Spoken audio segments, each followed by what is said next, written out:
Second year chapter number 5 application of differential calculus हमने अपने previous lecture से उसकी इब्तदा की थी और क्वेश्चन नंबर 1 और 2 हमने डिस्कस किए थे। आज हमने क्वेश्चन नंबर 3 से प्रोसीड करना है। जिस तरह क्वेश्चन नंबर 1 और 2 में हमने बेसिक एक कॉन्सेप्ट सीखा कि अगर किसी भी कर्व के ऊपर बनने वाले टेंजेंट का स्लोप चाहिए या कर्व का स्लोप चाहिए तो वो स्लोप हम डिटरमाइन कर सकते हैं by the help of derivative. यानी जो भी कर्व हमें गिवन है हम उसको डिफ्रेंशिएट करते हैं और डिफ्रेंशिएट करके फिर जिस स्पेसिफिक पॉइंट पर हमें टेंजेंट का स्लोप चाहिए होता है वो पॉइंट हम उस डेरिवेटिव में dy/dx में हम पुट कर दिया करते थे और वहाँ से हम जो है वो स्लोप ऑफ टेंजेंट या स्लोप ऑफ कर्व डिटरमाइन कर लिया करते थे। इस पॉइंट को जहन में रखिएगा कि स्लोप ऑफ टेंजेंट हो या स्लोप ऑफ कर्व हो एक ही बात होती है। ये हमने क्वेश्चन नंबर 1 में पहली एप्लीकेशन डेरिवेटिव की सीखी थी। बिल्कुल इसी तरीके से क्वेश्चन नंबर 3 और 4 ये लॉजिकली सिमिलर होंगे question, just like question number 1 and 2। Question number 3 हमारे पास ये कहा जा रहा है कि determine the point on the curve. Determine the point on the curve. एक कर्व हमें गिवन है जिसके ऊपर हमें पॉइंट डिटरमाइन करना है। कौन सा पॉइंट डिटरमाइन करना है? At which the tangent is parallel to x axis. यानी एक कर्व हमें गिवन है और हमसे ये कहा जा रहा है कि इस कर्व के ऊपर बनने वाले टेंजेंट का स्लोप जो है वो डिटरमाइन करें। कैसे डिटरमाइन होगा? पहले मरहले में तो हमें करना ये है कि ये जो कर्व हमें गिवन है इसको हमने डिफ्रेंशिएट करना। इसके डिफ्रेंशिएशन के स्टेप्स मैं आपको एक्सप्लेन कर देता हूँ, फिर बीच में मैं कुछ वक्फा लूँगा। आप लोग जो है वो इसको जो है नोट डाउन कीजिएगा। नोट डाउन करके उसके बाद, क्योंकि क्वेश्चन पूरे बोर्ड पर कम्प्लीटली नहीं आ सकेगा, तो फिर मैं ये रब करके फिर कॉन्सेप्ट भी आपको सिखाता हूँ और रिमेनिंग वर्किंग भी आपको सिखाता हूँ। तो पहले तो एक कर्व हमें गिवन है और कर्व के ऊपर हमें पॉइंट डिटरमाइन करना है जहाँ पे अगर हम टेंजेंट ड्रॉ करें तो टेंजेंट पैरेलल हो जाएगा एक्स एक्सिस के। तो सबसे पहले कर्व को डिफ्रेंशिएट करना है। तो डिफ्रेंशिएशन के स्टेप्स आप लोग देख लें, वही हमारे रेगुलर और पुराने स्टेप्स हैं। सबसे पहले ऑपरेटर ऑफ डेरिवेटिव d/dx लिखा मैंने, और वो लिखने के बाद मैं देख रहा था कि मेरे पास जो है वो 4 टर्म्स हैं। 2x³ है, 15x² है, 36x है और 10 है। तो 4 टर्म्स हैं, सबकी सब ने डिफ्रेंशिएट होना है। तो हर टर्म के साथ d/dx यानी ऑपरेटर ऑफ डेरिवेटिव मैंने लिख दिया है। अब यहाँ पे 2x³ है तो यकीनन x³ को तो पावर रूल से हमने डिफ्रेंशिएट करना है। तो हमने क्या सीखा था डेरिवेटिव में कि अगर कोई कोफिशिएंट हो तो उसको पहले हम बाहर शिफ्ट कर दिया करते हैं। तो यहाँ x³ का कोफिशिएंट जो 2 है इसको हम बाहर शिफ्ट कर देंगे और x³ को हमने पावर रूल से जो है वो डिफ्रेंशिएट करना है। यहाँ पर हम इस 15 को बाहर शिफ्ट कर देंगे x² का जो कोफिशिएंट है, और x² को हमने जो है वो पावर रूल से डिफ्रेंशिएट करना है। यहाँ x का कोफिशिएंट आपको 36 नज़र आ रहा है तो इसको बाहर शिफ्ट कर देते हैं और यहाँ पे डिफ्रेंशिएशन होगी x की। और यहाँ 10 चूँकि अकेला कांस्टेंट है तो ये एज इट इज़ रहेगा, ठीक है। उसके बाद हमारे पास यहाँ पे अब पावर रूल अप्लाई होंगे। x³ पर x² पर x का डेरिवेटिव तो रिस्पेक्ट टू x1 हो जाना है और कांस्टेंट का डेरिवेटिव 0 हो जाना है। तो x³ और x² को कैसे डिफ्रेंशिएट करते हैं आप बहुत अच्छे से जानते हो। x³ पे पावर रूल अप्लाई करना था, लेकिन उससे पहले ये देखिए ये 2 जो है ये एज इट इज़ आ गया। x³ को डिफ्रेंशिएट करने के लिए सबसे पहले पावर, फिर 1 लेस इन पावर, फिर डेरिवेटिव विदाउट पावर। स्टेप्स कर दिए मैंने प्रॉपर्ली। फिर ये -15 आएगा। x² को जो है वो हम पावर रूल से सिंप्लीफाई करेंगे तो power 1 less in power, derivative without power. फिर उसके बाद +36 आया, डेरिवेटिव ऑफ x इसने हो जाना है 1 के बराबर, ठीक है। और उसके बाद 10 कांस्टेंट नंबर था, उसका डेरिवेटिव हो गया 0। तो बस इसको सिंप्लीफाई किया क्योंकि x का डेरिवेटिव रिस्पेक्ट टू x 1 हो जाना है तो ये रह जाएगा 3x²।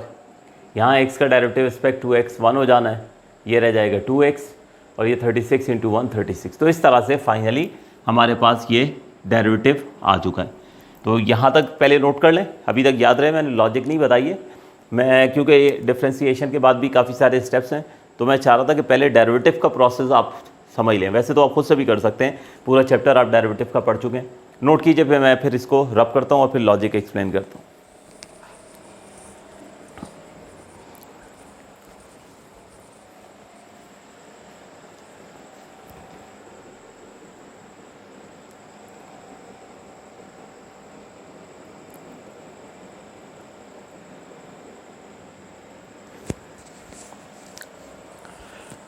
ओके, अब आ जाते हैं हम लॉजिक की तरफ और इसकी ग्राफिकली देख लेते हैं कि क्या डिमांड क्या किया जा रहा है, किस तरह से हमने इसको जो है वो करना है, और उसके बाद फिर आगे प्रोसीड करेंगे।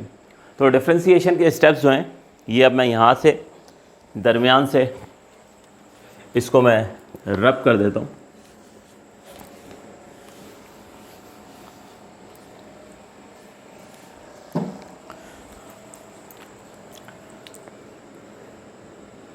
तो वो जो डेरिवेटिव आ चुका है उसको मैं यहाँ नोट डाउन कर रहा हूँ।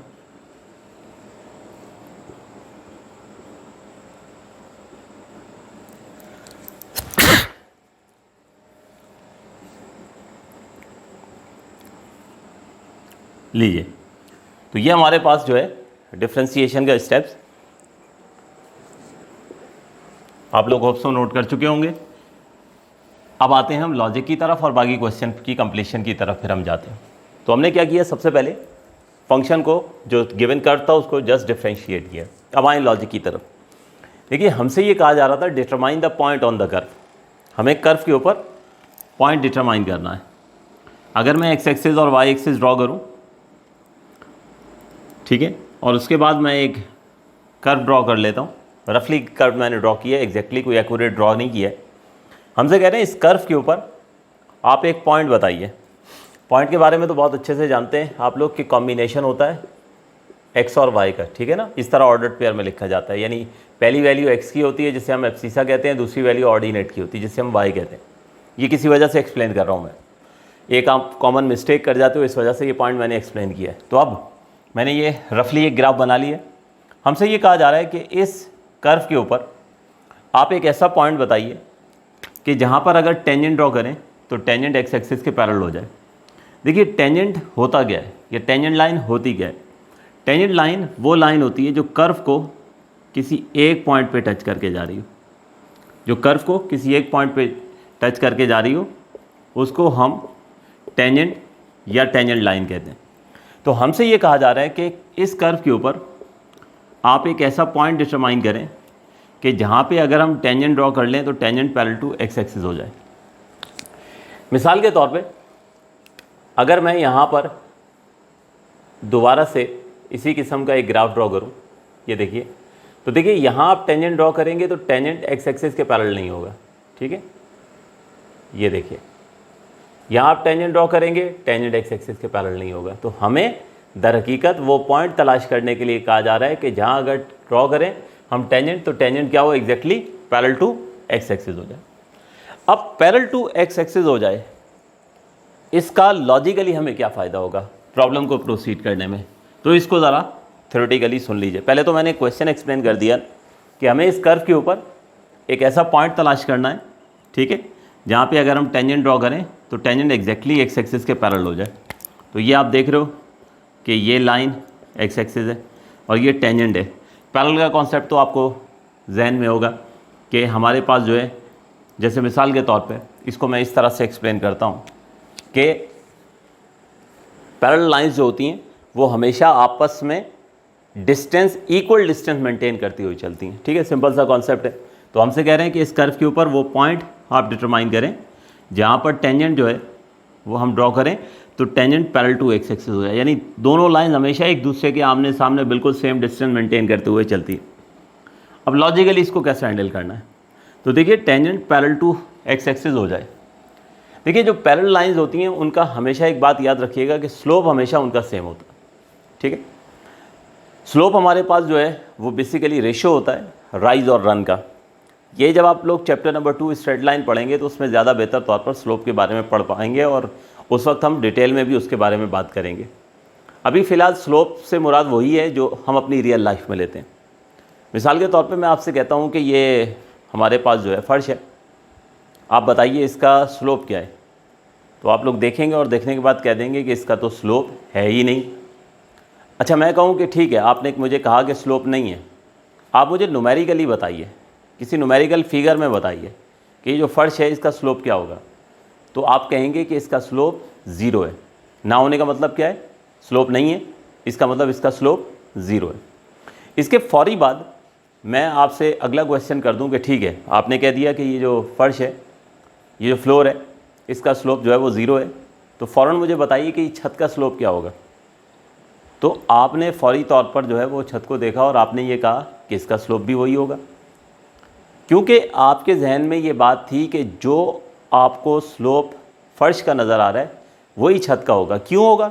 इसलिए कि आपने देख लिया कि वो छत जो है वो बिल्कुल इस फर्श के बिल्कुल पैरेलल चल रही है, तो आपने अंदाज़ा लगा लिया चूँकि इसका स्लोप भी जो है वो 0 है, तो यकीनन जो छत है इसका स्लोप भी क्या होगा? 0 होगा। इसका मतलब एक बात हमारे जहन में पहले से मौजूद है कि जो पैरेलल लाइंस होंगी उनका स्लोप सेम होगा। इस उसूल को हमेशा जहन में रखिएगा। तो यही लॉजिक हमारे अभी इस प्रॉब्लम को आगे प्रोसीड करने में काम आने वाली है। तो हमें ये कहा गया कि कर्व के ऊपर वो पॉइंट चाहिए जहाँ अगर हम टेंजेंट ड्रॉ करें तो टेंजेंट एक्स एक्सिस के पैरेलल हो जाए। तो टेंजेंट एक्स एक्सिस के पैरेलल होने का मतलब ये हुआ कि जो टेंजेंट का स्लोप होगा वही एक्स एक्सिस का स्लोप होगा, क्योंकि पैरेलल लाइंस का स्लोप हमेशा सेम होता है। यानी स्लोप ऑफ एक्स एक्सिस जो है, बल्कि मैं इधर थोड़ा सा ऊपर लिख देता हूँ, स्लोप ऑफ एक्स एक्सिस और स्लोप ऑफ टेंजेंट ये इक्वल हो जाए। एक ऐसा जो है वो हमें पॉइंट चाहिए जहाँ पर टेंजेंट ड्रॉ करने से स्लोप ऑफ टेंजेंट ये बराबर हो जाए स्लोप ऑफ एक्स एक्सिस के। तो स्लोप ऑफ टेंजेंट कैसे निकलेगा वो तो हमने पिछले क्वेश्चन नंबर 1 और 2 में सीख लिया ना कि टेंजेंट का स्लोप निकलता है by the help of derivative से, dy/dx से। और एक्स एक्सिस का स्लोप याद रखिएगा, एक्स एक्सिस एक हॉरिजॉन्टल लाइन होती है, जैसे हमारा बिल्कुल स्ट्रेट फर्श है, उसका स्लोप क्या होता है? 0। तो एक्स एक्सिस का स्लोप भी हमेशा क्या होता है? 0। तो हमारे पास इसका मतलब ये हुआ कि ये लॉजिक हमने ड्राइव कर ली कि हमें चूँकि इस कर्व के ऊपर एक ऐसा पॉइंट चाहिए जहाँ अगर हम टेंजेंट ड्रॉ करें तो टेंजेंट एक्स एक्सिस के पैरेलल हो जाए। तो जब भी टेंजेंट एक्स एक्सिस के पैरेलल होगा तो उसका जो डेरिवेटिव है dy/dx उसे 0 होना पड़ेगा। ये लॉजिक हमने यहाँ से डिटरमाइन कर ली। तो डेरिवेटिव तो हम ऑलरेडी वर्किंग कर चुके हैं ना। तो अब हम क्या करेंगे कि चूँकि हमें ये कहा जा रहा है कि एक ऐसे पॉइंट पर टेंजेंट बताइए जहाँ टेंजेंट ड्रॉ करें तो tangent parallel to x axis हो जाए। ठीक है, tangent parallel to x axis होने का मतलब ये हुआ कि जो टेंजेंट का स्लोप हो वही एक्स एक्सिस का स्लोप हो जाए। तो एक्स एक्सिस का स्लोप होता है 0 और टेंजेंट का स्लोप मिलेगा डेरिवेटिव से। तो इससे हमें ये लॉजिक मिल गई कि हमें आगे प्रॉब्लम को प्रोसीड करने के लिए करना ये है कि जो हमने कर्व का डेरिवेटिव निकाला था इसमें हम डेरिवेटिव dy/dx की जगह 0 पुट कर देंगे। तो ये मैं सब्स्टिट्यूट करता हूँ, तो 6x² - 30x + 36 = 0।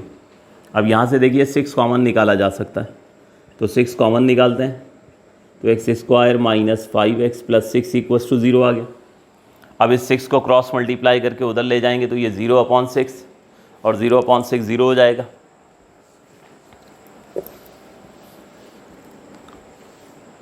तो ये हो गया x² - 5x + 6 = 0। बन गई एक क्वाड्रेटिक इक्वेशन।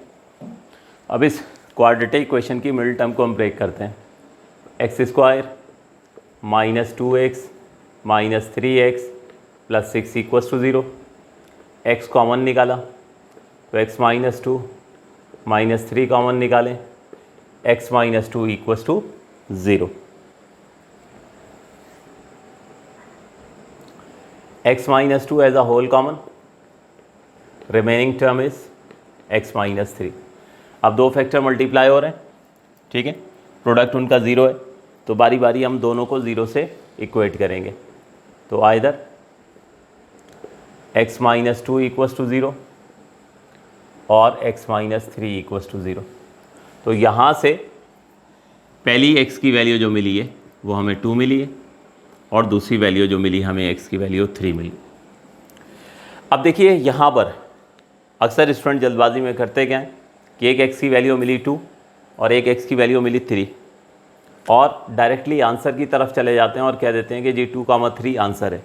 तो आपको जो शुरू में मैं बात कर रहा था कि हमें पॉइंट डिटरमाइन करने के लिए कह रहे हैं, पॉइंट डिटरमाइन करने का मतलब ये हुआ कि एक x की वैल्यू और उसके साथ y की वैल्यू का कॉम्बिनेशन होना चाहिए जब पॉइंट कहलाएगा ना। तो ये तो दोनों वैल्यूज़ x की आई हैं, इसका मतलब ये हुआ कि 2,3 आंसर नहीं होने वाला है। इसी वजह से मैंने प्रॉपरली पॉइंट के बारे में बताया कि पहली x की वैल्यू होती है और दूसरी y की वैल्यू होती है। तो फिर ये x की दो वैल्यूज़ आने का मतलब क्या है? तो x की दो वैल्यूज़ आने का मतलब ज़रा और से देखिए। मैंने चूँकि मेरी नॉलेज में था तो इसलिए मैंने ग्राफ भी इसी तरह से ड्रॉ किया था।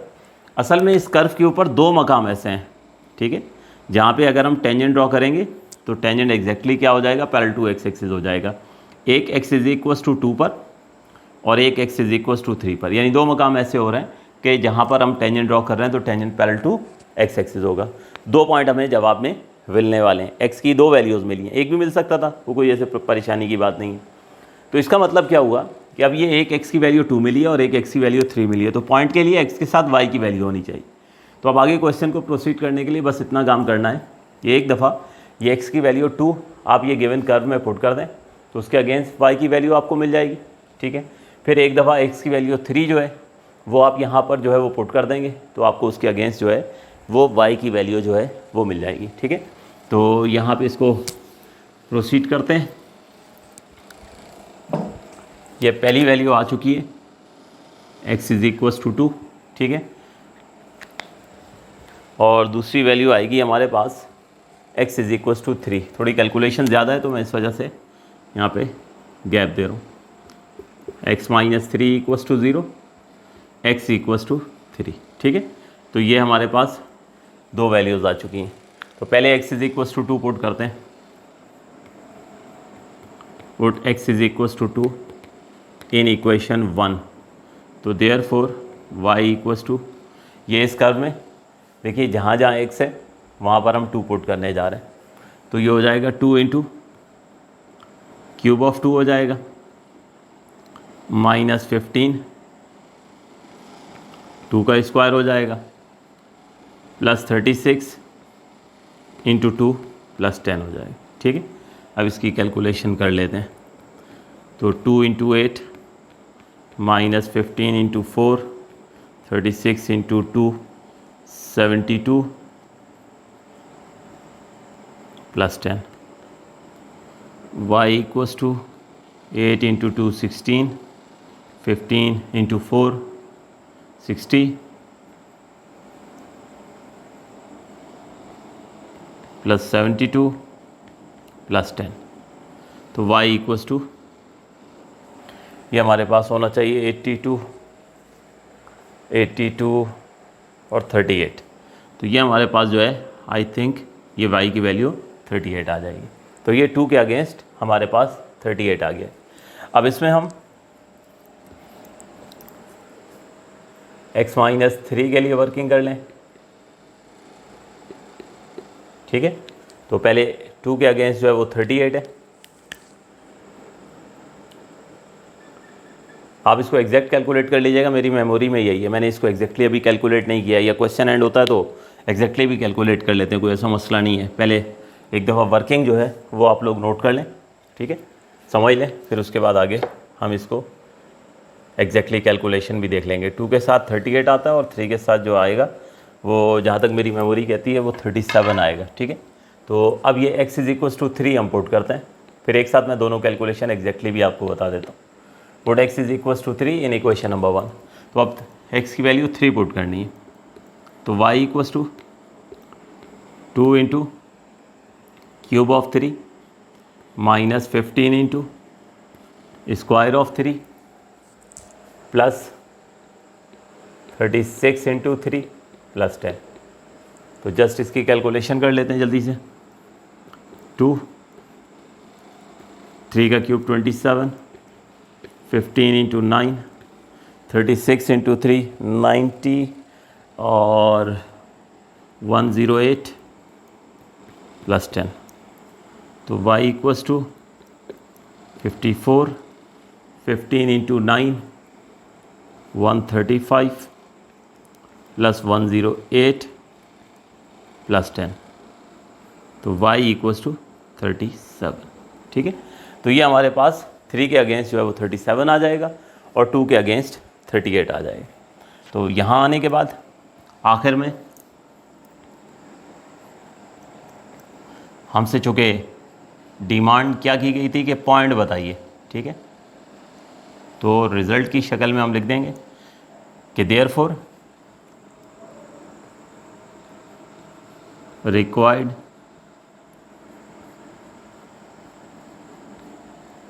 Points are 2,38 and 3,37। ये बेटे वो 2 पॉइंट्स हमने कर्व के ऊपर जो है वो डिटरमाइन कर लिए हैं, ठीक है। जिनके ऊपर अगर हम टेंजेंट ड्रॉ करें तो टेंजेंट जो है वो क्या होगा, exactly parallel to x axis हो जाएगा। तो ये दूसरा इस्तेमाल हमने सीखा कि अगर हमें कर्व के ऊपर कोई भी स्पेसिफिक पॉइंट चाहिए, वो ज़रूरी नहीं है वो पैरेलल टू एक्स एक्सिस हो, वो पैरेलल टू वाई एक्सिस भी हो सकता है, बल्कि इनफैक्ट अगला जो क्वेश्चन हम करने जा रहे हैं उसमें पैरेलल टू वाई एक्सिस ही है, ठीक है। तो यहाँ पर हमें कहा गया कि tangent parallel to x axis हो जाए, तो हमने डेरिवेटिव की जगह क्या किया, एक्स एक्सिस का स्लोप पुट किया है। अभी जब नेक्स्ट क्वेश्चन में हमसे कहा जाएगा कि वो पॉइंट तलाश करें जहाँ पे अगर हम टेंजेंट ड्रॉ करें तो tangent parallel to Y axis हो जाए, तो हम डेरिवेटिव की जगह वाई एक्सिस का स्लोप पुट करेंगे जो इन्फिनिटी होता है। एनीवे, इसको आप लोग नोट डाउन कीजिए, ठीक है। जब तक आप लोग नोट डाउन कर रहे हैं मैं ज़रा एक दफ़ा फिर कैलकुलेशन चेक भी कर लेता हूँ ताकि किसी किस्म का डाउट ना हो, फिर अगले क्वेश्चन की तरफ बढ़ते हैं। तो ज़रा क्विकली इसको नोट कीजिए।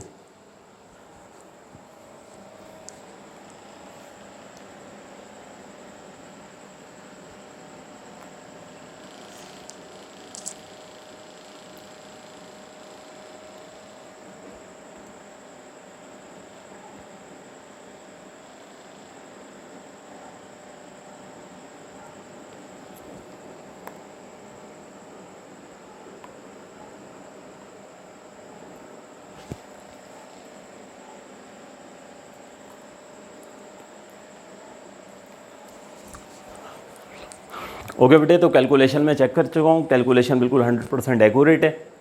ये हमारे पास रिक्वायर्ड पॉइंट्स आ चुके हैं जहाँ पे अगर हम टेंजेंट ड्रॉ करें तो tangent parallel to x axis हो जाए। तो दोस्तों आप लोग नोट कर चुके होंगे, जल्दी से हम जाते हैं नेक्स्ट क्वेश्चन पर।